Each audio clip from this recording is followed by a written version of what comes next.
Baik, Assalamualaikum warahmatullahi wabarakatuh.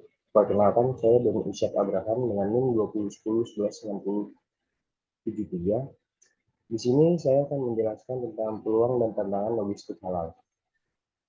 Halal adalah istilah Al-Quran yang berarti diizinkan, diperbolehkan, halal atau legal. Lawannya halal adalah haram.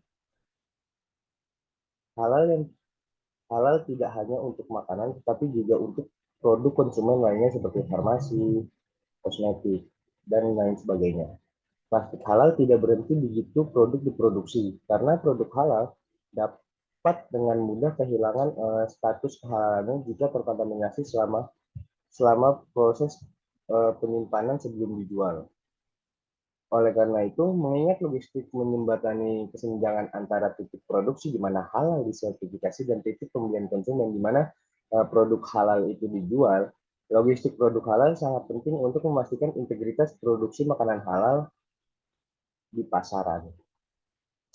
Dalam kejadian baru-baru ini, dari kesalahan penanganan makanan halal, eksploitasi sertifikasi makanan halal, dan kasusnya ke penyakit bawaan makanan, integritas makanan halal yang dijual di pasaran tuh mulai diragukan gitu.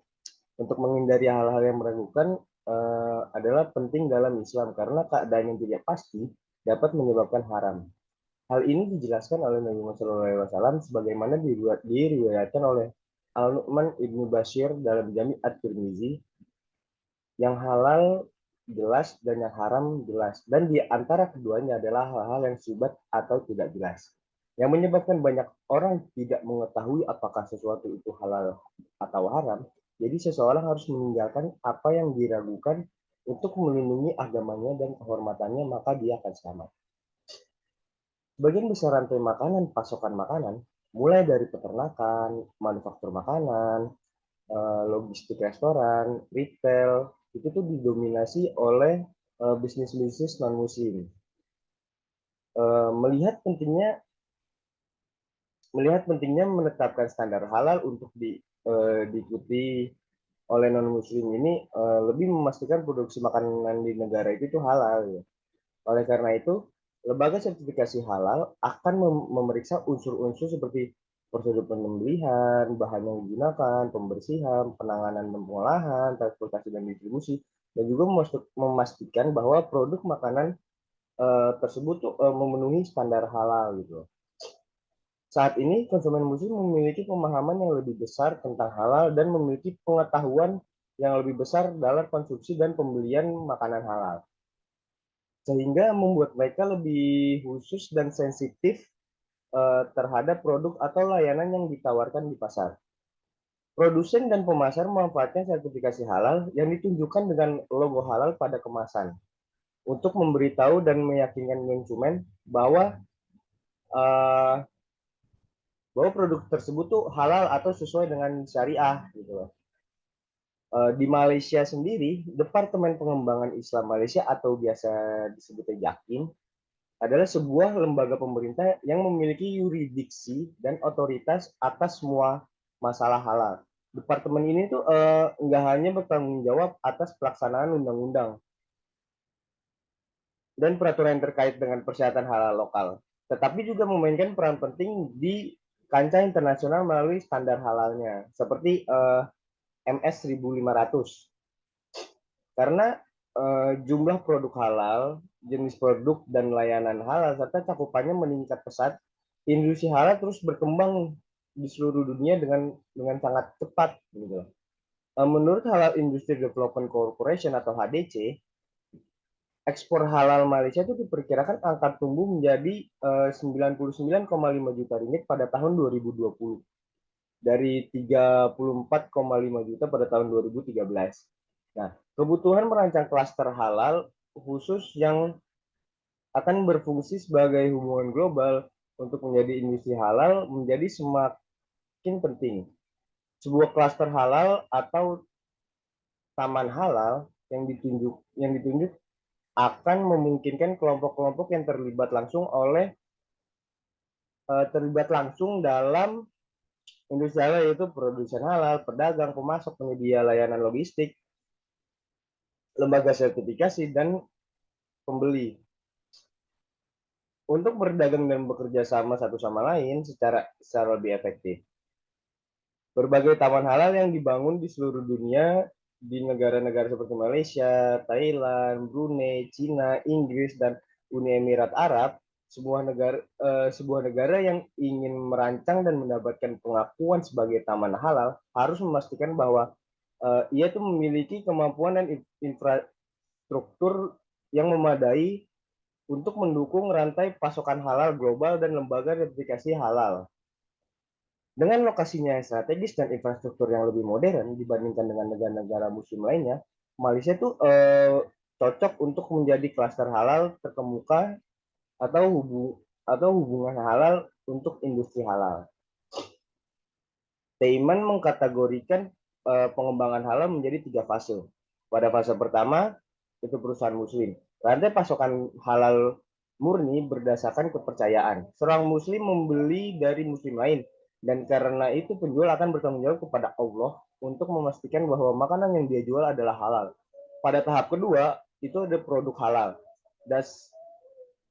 Dasar penting untuk kepercayaan dan adalah sertifikasi halal atau tanda di belakang produk ini seperti yang ditunjukkan pada produk kemasan atau outlet dalam kasus toko daging atau restoran. Tanda kepercayaan halal ini memberikan jaminan bahwa produk, sumber, dan fasilitasnya itu telah diverifikasi oleh otoritas sertifikasi Islam independen untuk harus sesuai dengan syariah.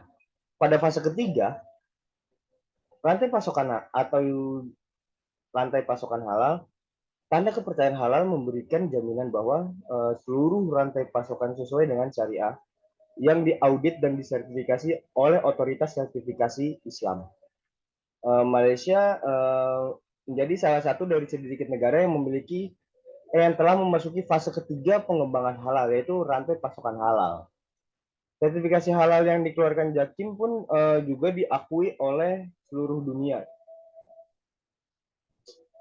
Lalu selanjutnya Martin Christopher mendefinisikan logistik sebagai proses pengolahan strategis pengadaan, pergerakan dan penyimpanan bahan baku, suku cadang, atau persediaan jadi dan arus informasi terkait melalui organisasi dan saluran pemasarannya sedemikian rupa sehingga profitabilitas saat ini dan masa depan dimaksimalkan melalui pemenuhan pesanan yang hemat biaya.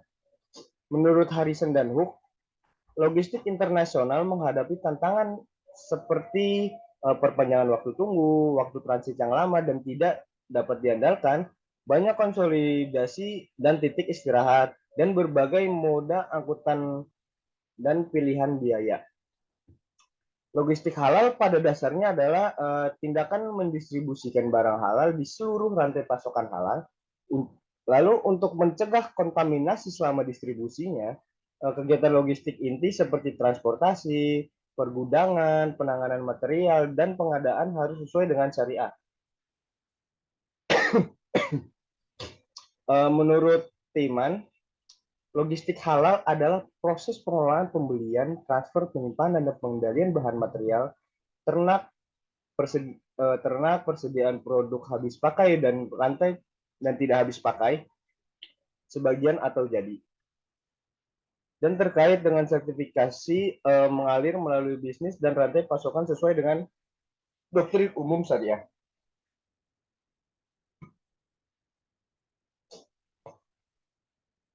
Melalui logistik halal, jaminan kehalalan ditangani di semua tahapan penting dalam kegiatan logistik dan rantai pasokan untuk memastikan bahwa semua produk halal itu dilindungi dari unsur-unsur non halal gitu hingga tiba pada tujuan akhir.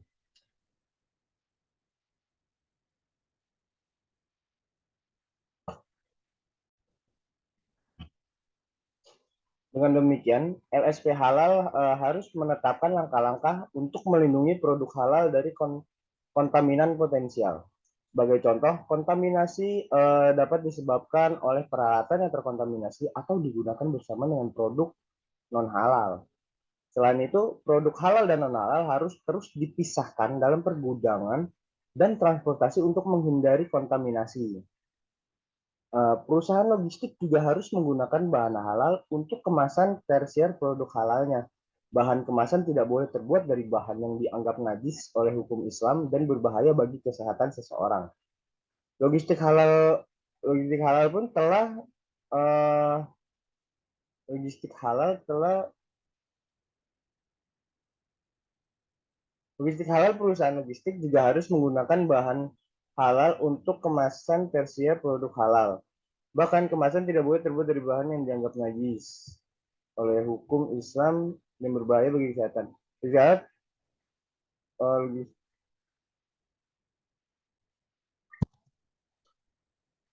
Malaysia memiliki dua standar halal yang dikembangkan secara lokal yang digunakan oleh LSP bersertifikat halal, yaitu MS 1900 pada tahun 2014 dan juga MS 2400 pada tahun 2010. MS 1900 ini merupakan sistem manajemen mutu atau persyaratan dari perspektif Islam. Merupakan perluasan dari sistem manajemen mutu ISO 9001 dengan memasukkan persyaratan syariah jika berlaku. Ini lebih fokus pada organisasi itu sendiri dan bukan pada prosesnya. Standar ini tuh telah dikembangkan oleh SIRIM SIRIM. SIRIM itu Department of Standard Malaysia dan disertifikasi oleh Standard Industrial Research Institute of Malaysia atau SIRIM, bukan JAKIM. Nah, di MS 2400 atau Halalan Thayyiban Insurance Pipeline Standard mencakup tiga model, transportasi, pergudangan, dan retail. Standar ini dikembangkan oleh Departemen Standar Malaysia dan disertifikasi oleh JAKIM. Ini adalah standar proses, tetapi juga membahas organisasi itu sendiri. Inti dari standar ini adalah rencana manajemen resiko halalan thayyiban yang dimana titik kontrol halalan thayyiban dalam proses bisnis dan langkah-langkah pengendalian yang sesuai diidentifikasi. Namun tidak ada panduan tentang di mana titik kontrol ini tuh berada ya. Dan tingkat kinerja yang diperlukan membuat standar ini sulit untuk diterapkan. Lalu ada juga standar logistik halal internasional yaitu IHIAS 0100 pada tahun 2010. Itu meliputi pergudangan, transportasi, dan terminal. Berbeda dengan standar Malaysia, ini adalah standar proses preskriptif yang telah menyediakan persyaratan dan prosedur pergudangan, transportasi, dan penanganan terminal yang sebenarnya. Namun standar ini tuh belum disertifikasi di Malaysia oleh JAKIM karena Malaysia tuh lebih menggunakan MS 2400 ketimbang IHS 0100 ini. Konsekuensinya desain dari MS 2400 untuk LSP ini Malaysia dapat bertentangan dengan standar logistik halal internasional sehingga menimbulkan masalah dalam pengelolaan rantai pasokan global. Lalu selanjutnya tantangan dalam logistik halal. Logistik halal merupakan industri yang berkembang, tetapi beberapa penelitian menunjukkan bahwa perkembangannya terhambat nih oleh beberapa tantangan. Beberapa keterbatasan dalam oh maaf.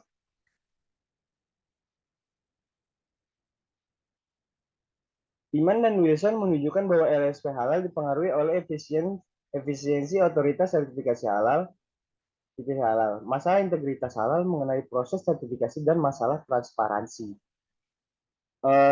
Talib Talib pada tahun 2013 mengklasifikasikan isu-isu tersebut dalam 5 kategori, yaitu industri atau usaha halal, integrasi antar LSP, kerjasama dengan JAKIM atau HDC, implikasi keuangan, dan dukungan dan promosi pemerintahan. Beberapa keterbatasan dalam adopsi logistik halal sedang dibahas dalam literatur. Pertama, kargo manufaktur dan perdagangan dapat berasal dari negara yang berbeda, tetapi hanya beberapa lembaga sertifikasi halal dunia yang diakui oleh JAKIM. Untuk mengatasi masalah ini, Kemen menyarankan pembentukan sistem logistik halal global yang menetapkan prinsip-prinsip logistik halal yang adil dan praktis. Kedua, informasi yang tidak memadai dan sedikitnya ahli logistik halal menyebabkan sistem ini tuh tidak efektif dan dan menggunakan biaya yang lebih tinggi untuk implementasi logistik halalnya itu sendiri. Kurangnya pengetahuan tentang penyebab kontaminasi dan kebiasaan yang tepat untuk menghindari dapat menyebabkan praktik yang tidak efisien dan tidak berguna. Timan membahas perlunya menetapkan pedoman standar global untuk secara jelas mendefinisikan kontaminasi silang antara halal dan haram dan mengoptimalkan layanan logistik. Lalu yang ketiga, infrastruktur khusus halal seperti gudang dan unit penyimpanan halal, armada dan kontainer transportasi halal, dan peralatan penanganan khusus halal diketahui menggelembungkan keseluruhan biaya operasi logistik. Oleh karena itu, karena adanya kendala keuangan dan fakta bahwa mayoritas LSP di Malaysia adalah UKM, tidak semua LSP mampu menawarkan layanan logistik halal total. Namun meskipun biaya logistik yang tinggi dan dapat ditransfer ke pelanggan, praktik halal harusnya tidak secara signifikan meningkatkan biaya logistik dan praktik halal tidak boleh menimbulkan biaya yang berlebihan.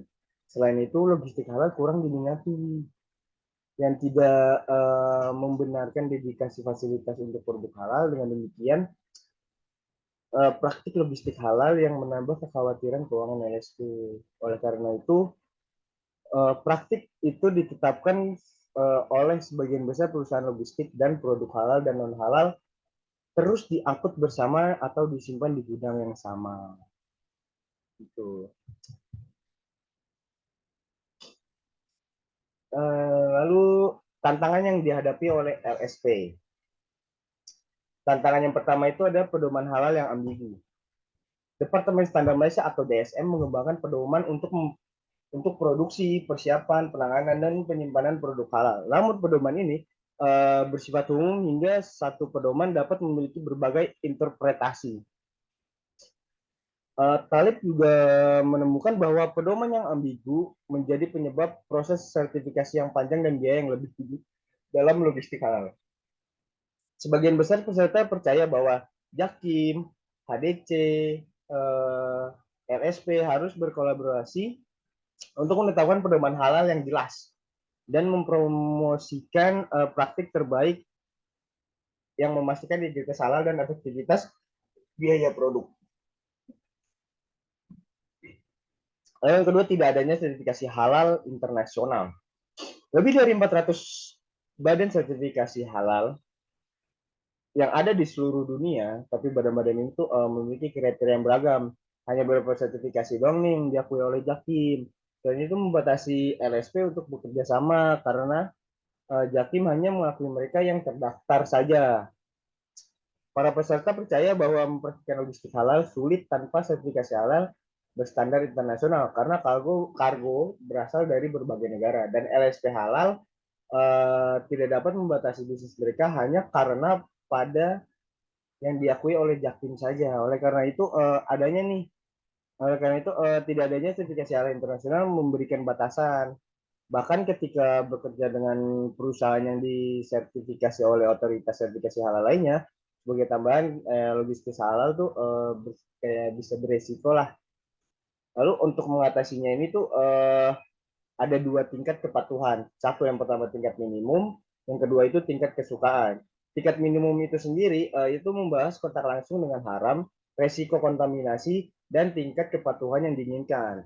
Lalu yang kedua itu ada tingkat kesukaan yang meliputi persepsi konsumen muslim. Level minimum ini tuh berlaku untuk pasar non muslim. Bahkan untuk pasar muslim sendiri tuh perlu diikuti level yang lebih disukai gitu loh. Lalu yang ketiga ada kurangnya kerjasama antar LSP, HDC dan juga Jakim. Di Malaysia itu sendiri tuh sertifikasi halal berada di bawah yurisdiksinya Jakim. Kolaborasi antara Jakim, HDC dan LSP itu tidak mencukupi yang mungkin menyebabkan terjadinya tantangan lain seperti pedoman halal yang ambigu, standar yang tidak hemat, dan kurangnya permintaan. Selain itu, kolaborasi yang erat antar LSP, HDC, dan Jatim itu dapat mencegah keputusan yang tidak penting dan bermasalah di masa mendatang. Misalnya, Jakim tuh saat ini tuh mengeluarkan sertifikasi gudang halal. Penerbitan sertifikasi truk halal mungkin merupakan langkah selanjutnya. Para ahli logistik halal percaya bahwa logo halal ini tuh membawa tugas yang tidak perlu untuk LSP halal dan harus dihindari. Namun, praktisi percaya bahwa pengambil keputusan di DSM harus membuka pikiran mereka dan mengembangkan PT halal yang serupa. Nah, begitu. Lalu yang keempat itu ada standar yang tidak hemat biaya. Di Malaysia itu sendiri tuh saat ini tuh tidak di standar itu tidak dianggap oleh industri logistik sebagai hemat biaya. Misalnya produksi non halal tidak dapat disimpan di gudang yang sama dengan produk halal. Hal yang menghalangi optimalisasi penggunaan fasilitas, mengingat permintaan layanan halal yang tidak setinggi itu diperlukan untuk memiliki kebutuhan yang layak secara ekonomi untuk dipisahkan. Gudang produk halal dan tidak halal. Lalu Direktur Utama perusahaan BBB atau Triple B menyatakan bahwa produk non halal dapat disimpan di gudang halal tanpa kontak langsung dengan produk halal. Jadi meskipun disimpan dalam satu gudang yang sama tuh kontaminasi itu tuh tidak bakal terjadi. Gitu. Para peserta percaya bahwa standar ditetapkan oleh otoritas agama yang tidak memahami operasi logistik. Managing Direktur perusahaan EEE menyebutkan, kami menghadirkan logo halal Jakim di negara-negara Eropa. Mereka tertarik menggunakan logo halal yang dapat diakses secara internasional ini karena ada banyak muslim di negara-negara ini. Uh, tapi ketika mereka mulai berbicara dengan Jakim dan menghadapi kesulitan standar Jakim, mereka kehilangan minat. Oleh karena itu tuh kolaborasi antara Jakim dan LSP itu sangat penting untuk meningkatkan standar dan masuk akal dan dapat diterapkan. Mereka tuh percaya bahwa uh, prosedur prosedur itu sangat penting untuk menjaga integritas kehalalan produk yang bersifat halal. Lalu yang kelima ada persaingan di bidang transportasi. Persaingan berlebihan terjadi di industri transportasi Malaysia. Faktor ini menciptakan tekanan yang meningkatkan produktivitas untuk mengurangi biaya. Direktur pelaksanaan perusahaan menyatakan bahwa produsen truk menjual truk dengan pinjaman tinggi. Oleh karena itu, sebagian besar truk di industri transportasi dimiliki oleh individu yang tidak memiliki perusahaan atau karyawan terdaftar. Dengan demikian, harga memainkan harga ini punya peran penting nih karena pelanggan memiliki banyak pilihan alternatif untuk pengiriman produk mereka.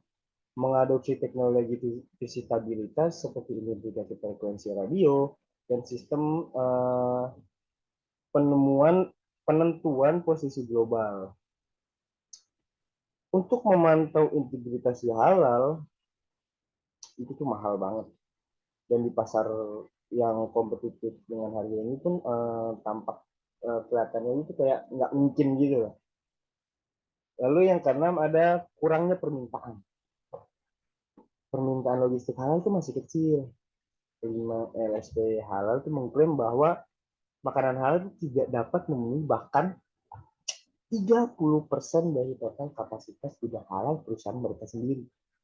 Dengan demikian, mereka mengisi kapasitas itu dengan produk-produk yang tidak perlu dipisahkan, tetapi tanpa risiko kontaminasi untuk makanan halal seperti televisi. Para peserta pun menemukan bahwa fakta logistik halal tidak wajib untuk penerbitan sertifikasi halal untuk produsen makanan halal adalah alasan utama kurangnya permintaan. Selain itu, para peserta menyebutkan bahwa harga logistik yang lebih tinggi diperlukan karena langkah-langkah ekstra yang perlu diambil. Lalu selanjutnya halal logistik tidak wajib. Penggunaan jasa halal itu tidak wajib untuk menerbitkan sertifikasi halal bagi produsen makanan halal. Makanan halal bisa kehilangan integritas kehalalannya selama transportasi dan penyimpanan. Dengan demikian, jaminan kehalalan harus dilanjutkan dengan menggunakan jasa logistik halal di samping memenuhi persyaratan lain untuk pertimbangan kehalalan. Lalu selanjutnya tantangan keuangan. Pengelola LSP percaya bahwa tujuan utama dari setiap LSP adalah untuk memaksimalkan keuntungan. Pengelola LSP pun mengklaim menyimpan produk halal di gudang terpisah dan menggunakan alat yang berbeda untuk menangani produk halal yang menghasilkan LSP berimplikasi besar dalam logistik halal. Wakil direktur perusahaan pun menyatakan bahwa memantau layanan halal kira-kira 2 kali lipat biaya pemeriksaan poin.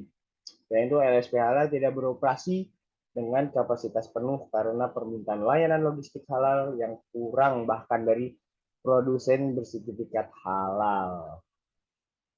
Lalu selanjutnya ada kesalahpahaman tentang praktik halal.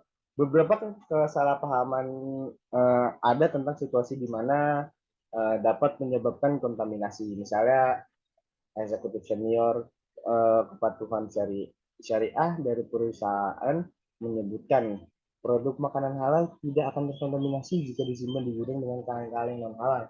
Selain itu, wakil direktur pelaksana menyatakan eh, ketika produk halal dikemas, tidak ada lagi kekhawatiran tentang kontaminasi. Padahal Jaktim sangat ketat dan ingin agar produk halal dan non halal itu disimpan di tempat yang berbeda.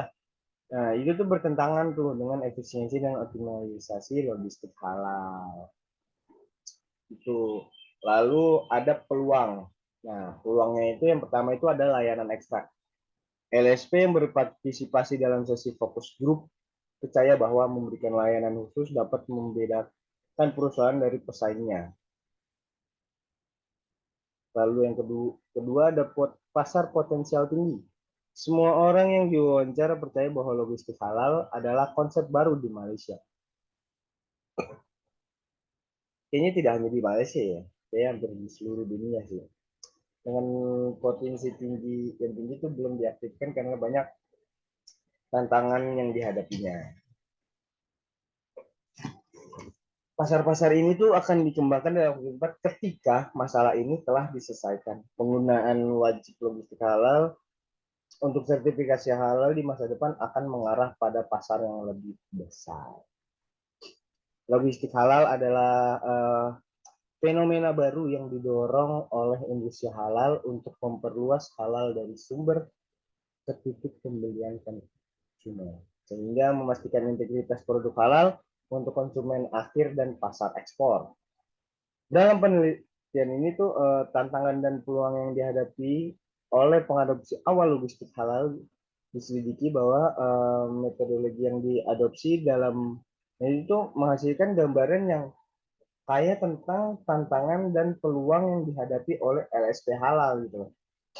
Hasil hasilnya itu tuh menunjukkan 9 tantangan yaitu ambiguitas ambiguitas pedoman halal, belum adanya sertifikasi halal internasional, kurangnya kerjasama antara LSP, Jaktim, dan HBC, standar yang tidak cost efektif, over competition di bagian transportasi, kurangnya permintaan, tidak ada paksaan logistik halal, tantangan keuangan, dan kesalahpahaman praktik halal. Sehingga itu tuh layanan halal merupakan layanan tambahan yang kompetitif dan prospek pertumbuhan pasar di masa depan harus diakui sebagai motivator pengadopsi awal LSP halal.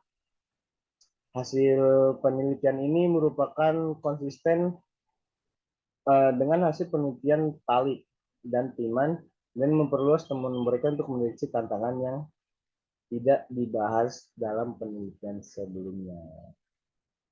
Mungkin itu saja yang bisa saya sampaikan dalam video ini. Kurang lebihnya mohon maaf. Wassalamualaikum warahmatullahi wabarakatuh. Terima kasih.